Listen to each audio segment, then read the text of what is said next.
இப்போ இங்கே பார்த்தீங்கன்னா பலதரப்பட்ட வியாபாரங்கள் இருக்குது. இந்த பேக்கரிகளுக்கு ஆகக்கூடிய எஸ்எஸ்ல வந்து ஃபாஸ்ட் ஃபுட்டுக்கு, பேக்கரிக்கு, அப்புறம் பார்த்தீங்கன்னா இந்த ஜவுளி கடைகளுக்கு இந்த மாதிரி வந்து ஆமாம் ரேக் ஐட்டங்கள் இருக்குது. எஸ்எஸ்ல வந்து இந்த ரெடிமேட் ஐட்டங்கள் இருக்குது, கதவு நிலவு ஜன்னல்கள் இருக்குது.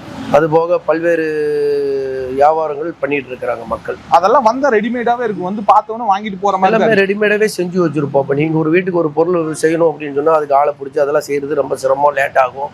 இங்க அப்படின்னு சொன்னாக்கா வந்ததுமே ஸ்பாட்ல வாங்கிட்டு போயிடலாம். அந்த அளவுக்கு தரமா செஞ்சு வச்சிருப்பாங்க. நான் வந்து மர வியாபாரம் பண்ணிட்டு இருக்கேன். அது புது மரம் தான் பண்றேன், பழசு பண்றது இல்ல. ஒரு சில பேர் வந்து பழசையும் பண்றாங்க, பில்டிங் டெமாலிஷிங் பண்ணி. ஒரு சில பேர் பழசு வாங்குறவங்களும் வர்றாங்க, புதுசு வாங்குறவங்களும் வருவாங்க. நம்மளோட பெரும்பான்மையான புதுசு தான் நம்ம வச்சிருக்கோம். நான் வந்து 95% புதுசு தான்.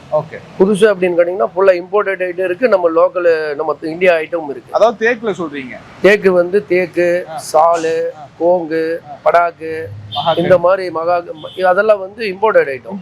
இந்த மகாகனி, பிள்ளமருது, சடைச்சி இது மாதிரிலாம் வந்து நம்ம நாட்டு மரம்.